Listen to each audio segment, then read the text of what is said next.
Supreme court 52వ ప్రధాన న్యాయమూర్తిగా justice భూషణ రామకృష్ణ గవాయ్ ఈ రోజు ప్రమాణ స్వీకారం చేశారు. రాష్ట్రపతి భవన్లో జరిగిన కార్యక్రమంలో రాష్ట్రపతి ద్రౌపది ముర్ము ఆయనతో ప్రమాణం చేయించారు. ఈ కార్యక్రమానికి ఉపరాష్ట్రపతి ధన్ఖడ్, లోక్సభ స్పీకర్ ఓం బిర్లా, ప్రధాని నరేంద్ర మోదీ, కేంద్ర మంత్రులు తదితరులు హాజరయ్యారు. జస్టిస్ కేజీ బాలకృష్ణన్ తర్వాత సుప్రీంకోర్టు ప్రధాన న్యాయమూర్తిగా బాధ్యతలు చేపట్టిన రెండో దళిత వ్యక్తిగా జస్టిస్ బిఆర్ గవాయ్ రికార్డులకు ఎక్కారు. मैं भारत की प्रभुता और अखंडता अक्षुण्य रखूंगा तथा मैं सम्यक प्रकार से और श्रद्धापूर्वक तथा अपनी पूरी योग्यता, ज्ञान और विवेक से तथा मैं सम्यक प्रकार से और श्रद्धापूर्वक तथा अपनी पूरी योग्यता, ज्ञान और विवेक से अपने पद के कर्तव्यों का अपने पद के कर्तव्यों का भय या पक्षपात, अनुराग या देश के बिना पालन करूंगा। भय या पक्षपात, अनुराग देश के बिना पालन करूंगा तथा मैं संविधान और विधियों की मर्यादा बनाए रखूंगा तथा मैं संविधान और विधियों की मर्यादा बनाए रखूंगा। రాష్ట్ర పశుసంవర్ధక శాఖ ఆధ్వర్యంలో విజయవాడలో టెక్ ఏఐ కాంక్లేవ్ ను నిర్వహించారు. ఈ కార్యక్రమానికి రాష్ట్ర ముఖ్యమంత్రి చంద్రబాబు నాయుడు ముఖ్య అతిథిగా విచ్చేశారు. జ్యోతి ప్రజ్వలన చేసి కార్యక్రమాన్ని ప్రారంభించారు. కార్యక్రమంలో భాగంగా strategic frame work for Andhra Pradesh, visionary global intelligence engine పుస్తకాలను ముఖ్యమంత్రి ఆవిష్కరించారు. బుడమేరు వరద వల్ల 3 గంటలు పడిన చోట రిటైనింగ్ వాల్ నిర్మిస్తున్నట్లు జలవనరుల శాఖ మంత్రి నిమ్మల రామానాయుడు తెలిపారు. బుడమేరు డైవర్షన్ కెనాల్ ను 37,500 క్యూసెక్లకు పెంచేలా పెండింగ్ పనులు పూర్తి చేసేలా ప్రతిపాదనలు సిద్ధం చేశామన్నారు. బుడమేరు వరద ఎనికేపాడు మీదుగా కొల్లేరు, ఉప్పుటేరు నుండి సముద్రంలో కలిసేలా డిపిఆర్ తయారీ దశలో ఉందన్నారు. బుడమేరు వరద వల్ల గతంలో గండ్లు పడిన ప్రాంతాలను జలవనరుల శాఖ మంత్రి నిమ్మల రామానాయుడు పరిశీలించారు. గండ్లు పడిన చోట నిర్మించనున్న రిటైనింగ్ వాల్ నిర్మాణ పనుల గురించి అధికారులను వివరాలు అడిగి తెలుసుకున్నారు. పనులు జరగనున్న తీరును ఆరా తీశారు. వర్షాల సీజన్ మొదలయ్యేలోగా 3 గండ్ల నిర్మాణ పనులు పూర్తి చేయాలని అధికారులను ఆదేశించారు. ఈ సందర్భంగా మంత్రి మాట్లాడుతూ గతంలో అత్యవసరంగా పూడ్చిన 3 గండ్లు కలిపి రిటైనింగ్ వాల్ నిర్మాణం కోసం పనులు మొదలు పెట్టబోతున్నామని చెప్పారు. బుడమేరు డైవర్షన్ కెనాల్ను 37,500 క్యూసెక్లకు పెంచేలా పెండింగ్ పనులు పూర్తి చేసేలా ప్రతిపాదనలు సిద్ధం చేశామన్నారు. బుడమేరు వరద ఎన్కేపాడు మీదుగా కొల్లేరు, ఉప్పుటేరు నుండి సముద్రంలో కలిసే డిపిఆర్ తయారీ దశలో ఉందన్నారు. బుడమేరు ఓల్డ్ ఛానల్కు సమాంతరంగా మరొక కొత్త ఛానల్ను కూడా 20,000 క్యూసెక్ల సామర్థ్యంతో అభివృద్ధి చేయడానికి ప్రణాళికలు రూపొందిస్తున్నామని అన్నారు. బుడమేరు వరదల నియంత్రణకు డిజాస్టర్ మేనేజ్మెంట్ కింద కేంద్రం సహకారంతో ముందుకు వెళ్లేలా ప్రతిపాదనలు తయారు చేశామన్నారు.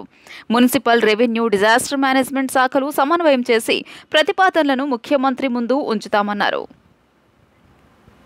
బుడమేరుకి శాశ్వత ప్రాతిపదికను కూడా మరి వరద ముంపు నుంచి మరి విజయవాడను రక్షించవలసిన అవసరం ఉంది. దానిలో భాగంగానే మరి వెలగలేరు రెగ్యులేటర్ దగ్గర నుంచి ఏదైతే మరి ఓల్డ్ ఛానల్ ఏదైతే ఉందో ఎనికేపాడు యూటీ వరకు ఆ ఓల్డ్ ఛానల్ని కూడా డెవలప్ చేయడానికి, అదేవిధంగా వెలగలేరు రెగ్యులేటర్ నుంచి ఓల్డ్ ఛానల్కి సమాంతరంగా పాత కాలువ అది డెవలప్ చేసి తద్వారా ఒక 20,000, 25,000 క్యూసెక్కుల నీరు ఆ యొక్క ఎనికేపాడు యూటీ నుంచి కొల్లేరుకి తీసుకెళ్లేటువంటి విధంగా కూడా ఒక ప్రతిపాదనలు ఆ ల్యాండ్ ఈక్వేషన్ అన్నీ కూడా చేయడం జరుగుతుంది. అదేవిధంగా ఏదైతే బుడమేరు ఈ డైవర్షన్ ఛానల్ ఏదైతే ఉందో ఇది కూడా 37,500 తీసుకెళ్లేటువంటి విధానంలో బ్యాలెన్స్ వర్క్లు ఏవైతే ఉన్నాయో వాటిని కూడా మరి ఎస్టిమేషన్ చేసుకుని మరి ఇవన్నీ కూడా మరి తయారు చేసుకునేటువంటి డిపిఆర్ని అంతా కూడా ముఖ్యమంత్రి గారి దృష్టిలోని వారం రోజుల్లోనే పెట్టి బీజేపీ నినాదం సబ్కే సాత్ సబ్కా వికాస్ అని పార్టీలో కులమతాలకు తావులేదని ఏపీ బీజేపీ అధ్యక్షురాలు దగ్గుబాటి పురంధేశ్వరి స్పష్టం చేశారు. ఇది బీజేపీ మూల సిద్ధాంతమని పేర్కొన్నారు. ఆమె శాసనసభ మండలి వైస్ చైర్పర్సన్ పదవికి రాజీనామా చేసి జకియా ఖానం బీజేపీలో చేరటం చాలా సంతోషంగా ఉందన్నారు. మైనార్టీలకు బీజేపీపై ఉన్న ప్రేమ, విశ్వాసం జకియా ఖానం చేరికతో మరోసారి రుజువైందన్నారు. జకియా ఖానంను మనస్ఫూర్తిగా బీజేపీలోకి ఆహ్వానిస్తున్నామని అన్నారు. వైసీపీకి శాసనమండలి వైస్ చైర్పర్సన్ పదవికి రాజీనామా చేసిన జకియా ఖానం బీజేపీలో చేరారు. రాజీనామా అనంతరం ఆమె విజయవాడలోని బీజేపీ రాష్ట్ర కార్యాలయానికి వచ్చారు. ఆమెకు బీజేపీ రాష్ట్ర అధ్యక్షురాలు పురంధరేశ్వరి కాషాయ కండువా కప్పి పార్టీలోకి ఆహ్వానించారు. ఈ సందర్భంగా పురంధరేశ్వరి మాట్లాడుతూ మైనార్టీలకు బీజేపీలో మంచి స్థానం ఉంటుందని, కులమతాలకు అతీతంగా పేదలకు సంక్షేమ ఫలాలు అందించడమే బీజేపీ లక్ష్యం అన్న పురంధరేశ్వరి ఆ దిశగానే దేశానికి బీజేపీ సుపరిపాలన అందిస్తోందని చెప్పుకొచ్చారు. పాకిస్తాన్ కవ్వింపు చర్యలకు దిగితే భారత్ గట్టిగానే బుద్ధి చెప్పిందన్నారు. ప్రధాని నరేంద్ర మోదీ దృఢమైన నిర్ణయం తీసుకున్నారని కొనియాడారు. 2014 ముందు కళ్లు మూసుకునే పరిస్థితి ఉండేదని 2014 తర్వాత పరిస్థితులు మారాయన్నారు. ప్రధాని నరేంద్ర మోదీ తీసుకునే నిర్ణయాలతో ప్రత్యర్థులు హడిలిపోయారని చెప్పారామె. ఉగ్ర స్థావరాలను టార్గెట్ చేసి దాడులు చేసిన భారత్ సైన్యం సామర్థ్యం అద్భుతమని పురంధరేశ్వరి కొనియాడారు. మన యుద్ధం ఉగ్రవాదులపై అనే సందేశం ప్రధాని ప్రపంచానికి తెలియజేశారన్నారు. పాకిస్తాన్ ఉగ్రవాదులకు తర్ఫీదు ఇస్తోందని, అందుకే మన యుద్ధం పాకిస్తాన్ పౌరుల మీద కాకుండా ఉగ్రవాదులపై యుద్ధం చేస్తామన్నారు. బలమైన నాయకత్వం, సత్తా ఉన్న నాయకుడు ప్రధాని నరేంద్ర మోదీ అని ప్రశంసించారామె. అటువంటి నాయకత్వాన్ని ప్రధాని మోదీ రూపంలో బీజేపీ ఈ రోజు దేశానికి అందించిందని పురంధరేశ్వరి చెప్పుకొచ్చారు. మేము సమభావంతో మేము అందరినీ కలుపుకుంటూ ముందుకు వెళ్తాము. ఏదైనా సరే సంక్షేమ ఫలాలు ఏదైనా ఉన్నట్లయితే కుల మతాలకి అతీతంగా ప్రతి ఒక్కరికి అర్హులైనటువంటి వారు కుల మతాలతో సంబంధం లేకుండా అందరికీ కూడా ఆ సంక్షేమ ఫలాలు అందాలి అనేటువంటి భావనతోటి ఏదైతే భారతీయ జనతా పార్టీ ఇప్పటివరకు పనిచేస్తూ వస్తుందో, అదేవిధంగా సుపరిపాలన 2014 సంవత్సరానికి ముందు ఉన్నటువంటి దేశ పరిస్థితులు ప్రజలు గమనించి ఖచ్చితంగా ఒక మంచి మార్పు రావాలి, ఒక మంచి పార్టీని మనం అధికారంలోకి తీసుకుని రావాలి, ఒక మంచి నాయకుడు దృఢమైనటువంటి శాసన పరిపాలన అందించగలిగినటువంటి నాయకుడికి దేశ పగ్గాలు అందించాలి అనేటువంటి భావన ఏదైతే దేశ ప్రజల్లో ఉందో అది 2014 సంవత్సరంలో వచ్చినటువంటి ఫలితాలలో మనకి ప్రతిఫలిస్తున్నటువంటి విషయం మనం ఇక్కడ గమనించాలి. కనుక ఇవాళ భారతీయ జనతా పార్టీ ఏ రకమైనటువంటి సుపరిపాలన దేశానికి అందిస్తుంది. మంత్రి సత్యకుమార్ యాదవ్ మాట్లాడుతూ జకియా ఖానం కుటుంబం ఎన్నో ఏళ్లుగా రాజకీయాల్లో ఉంటుందన్నారు. జకియా ఖానం బీజేపీలో చేరడం సంతోషకరమన్నారు. భారతీయ జనతా పార్టీలో చేరుతున్నట్టు భారతీయ జనతా పార్టీలో ఒక కార్యకర్తగా తన సేవల్ని ఇవ్వడానికి ఎక్కడ విస్తృతంగా ఏ ప్రాంతానికన్నా వెళ్ళి పార్టీ సిద్ధాంతాన్ని ప్రజల్లోకి తీసుకెళ్లడానికి పార్టీ ఏదైతే చెప్తుందో సర్వస్పర్శి సర్వవ్యాపి అని, అంటే సమాజంలో ఉన్న అన్ని ప్రాంతాలకు వెళ్ళాలి భౌగోళికంగా, అదేవిధంగా సమాజంలో ఉన్న అన్ని వర్గాలకు కూడా దగ్గర చేరాలనే ఉద్దేశంతో భారతీయ జనతా పార్టీ సిద్ధాంతం ఉంటుంది. ప్రధాని నరేంద్ర మోడీ గారు ఒక మంత్రాన్ని ఉచ్చరించారు, వారు సబ్కా సాత్ సబ్కా వికాస్ సబ్కా విశ్వాస్ అని. సమాజంలో ఎవరి పట్ల కులం ఆధారంగా కానీ మతం ఆధారంగా కానీ వివక్ష చూపం, అందరినీ సమానంగా చూస్తామనే విధంగానే ఇవాళ వారి పరిపాలన సాగుతా ఉంది. పారదర్శకమైన ప్రజారంజకమైన పారదర్శన జరుగుతుంది. జకియా ఖానం మాట్లాడుతూ ప్రధాని మోదీ అందరికీ సమాన హక్కులు అమలు చేస్తున్నారని తెలియజేశారు. ముస్లిం మహిళలకు భరోసా ఇచ్చిన ఏకైక ప్రధాని మోదీ అని పేర్కొన్నారు. ముస్లిం మైనార్టీల నుంచి మంచి సందేశం ఇచ్చేందుకునే పార్టీలో చేరినట్లు తెలియజేశారు.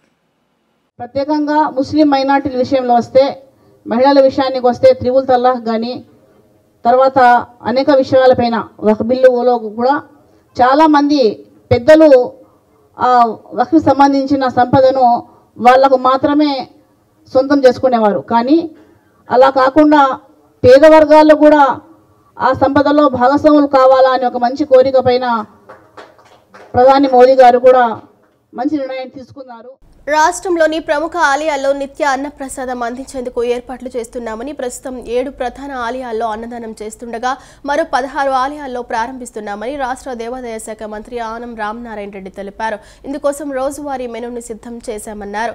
భక్తుల రద్దీని దృష్టిలో పెట్టుకుని శ్రీశైల క్షేత్రంలో అన్ని ఏర్పాట్లు చేశామని చెప్పారు.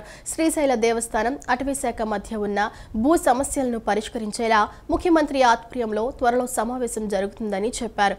దేవాలయంలో ప్రతి కార్యక్రమం ఆగమన నిబంధనల ప్రకారం జరగాలని, వాటిలో ఉద్యోగుల జోక్యం ఉంచకూడదని నిర్ణయించామని తెలిపారు. రాష్ట్రంలోని శైవ, లక్ష్మీ నృసింహస్వామి ఆలయాల అభివృద్ధిపై ముఖ్యమంత్రి ప్రత్యేక దృష్టి సారించారని వివరించారు.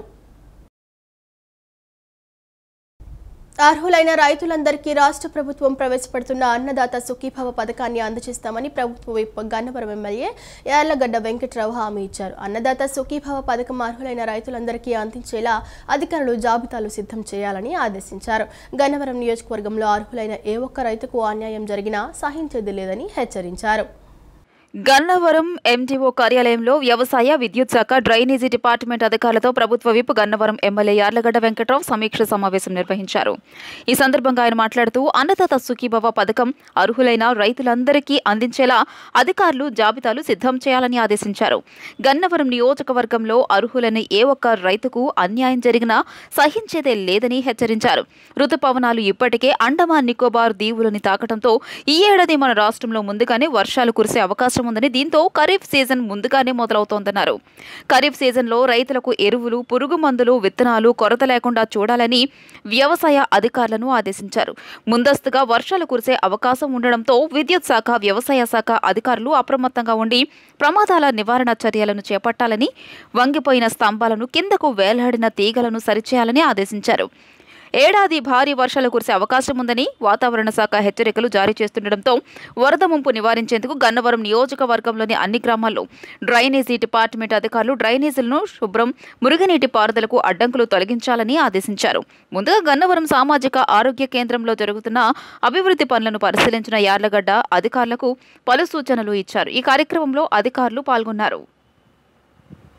ఆపరేషన్ సింధూర్ విజయవంతం అవడంతో ఈ నెల 15 నుంచి 18 వరకు రాష్ట్ర వ్యాప్తంగా బీజేపీ తరపున తిరంగా ర్యాలీ నిర్వహిస్తున్నట్లు జమ్మలమడుగు ఎమ్మెల్యే ఆదినారాయణ రెడ్డి తెలిపారు.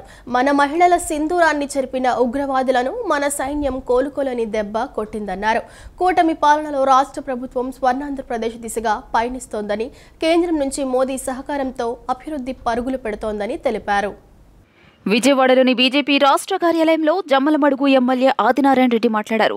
మన మహిళల సింధూరాన్ని చెరిపిన ఉగ్రవాదులను మన సైన్యం కోలుకోలేని దెబ్బ కొట్టిందన్నారు. ఇలాంటి సమయంలో ప్రధాని మోదీ తీసుకునే నిర్ణయాలే ఆయన్ను విశ్వగురుగా మార్చాయని అన్నారు. అధికారంలో ఉండగా మద్యం, ఇసుక మైనింగ్ అన్నింట్లోనూ అవినీతికి పాల్పడిన వారు వరుసగా జైలుకు వెళ్తున్నారని చెప్పారు.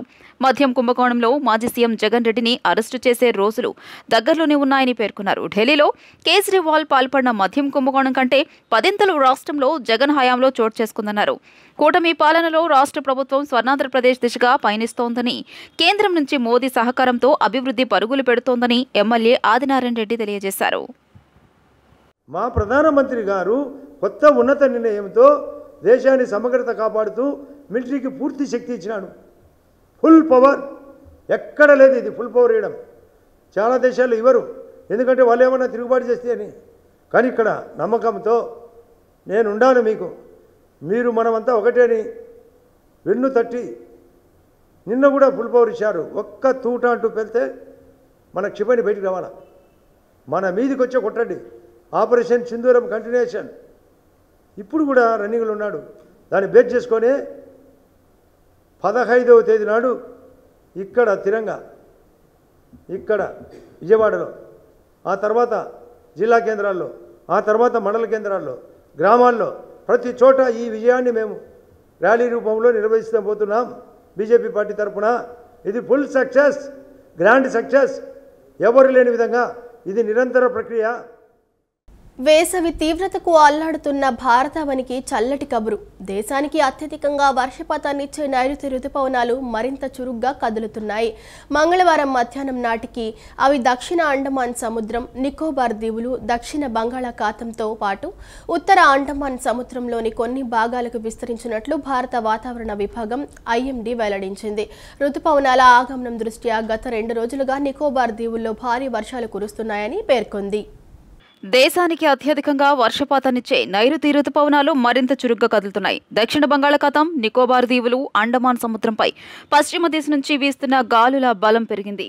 సముద్ర మట్టానికి 15 కిలోమీటర్ల ఎగువన వీటి వేగం 20 నాట్లకు చేరింది. కొన్ని ప్రాంతాల్లో అవి 4.5 కిలోమీటర్ల వరకు విస్తరించాయి. మేఘావృతానికి సూచికగా పరిగణించే outgoing long wave radiation OLR కూడా ఈ ప్రాంతంలో తగ్గింది. రానున్న 3-4 రోజుల్లో దక్షిణ అరేబియా సముద్రం, మాల్దీవులు, కొమరన్ ప్రాంతంలోని మరిన్ని భాగాలకు, అండమాన్ నికోబార్ దీవులంతటికీ, అండమాన్ సముద్రంలోని మిగతా భాగాలకు విస్తరించేందుకు ఇవి దోహదపడతాయని ఐఎండీ వివరించింది. మే 27 నాటికి ఈ రుతుపవనాలు కేరళను తాకే అవకాశం ఉన్నట్లు తెలిపింది. సాధారణంగా ఇవి జూన్ 1 నాటికి కానీ ఈ రాష్ట్రానికి చేరుకోవు. 2009లో అవి మే 23నే కేరళను తాకాయి. ఆ తర్వాత మళ్లీ ఇవి సాధారణం కన్నా ముందుగా రావడం ఇదే మొదటిసారి అవుతోంది. ఈసారి సాధారణం కంటే ఎక్కువ వర్షపాతం నమోదయ్యే అవకాశం ఉందని వాతావరణం శాఖ తెలియజేసింది.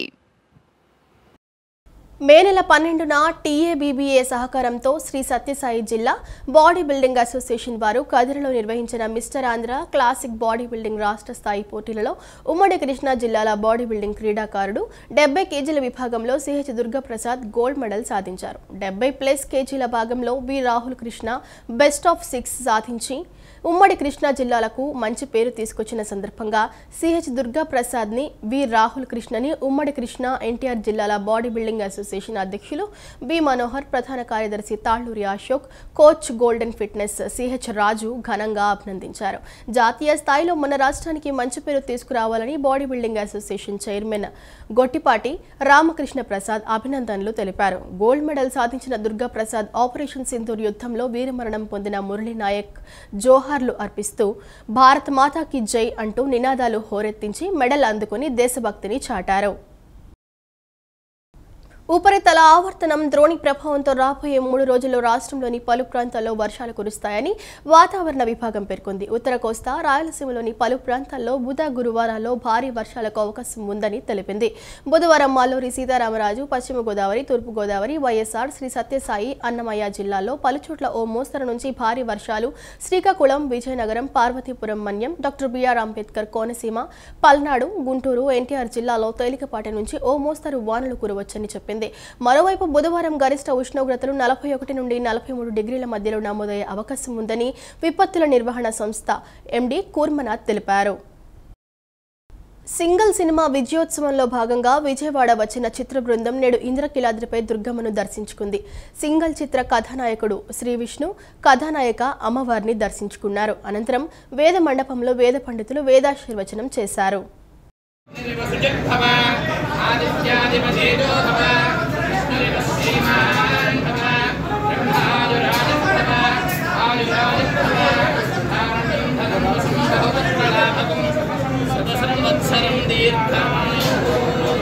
మేడం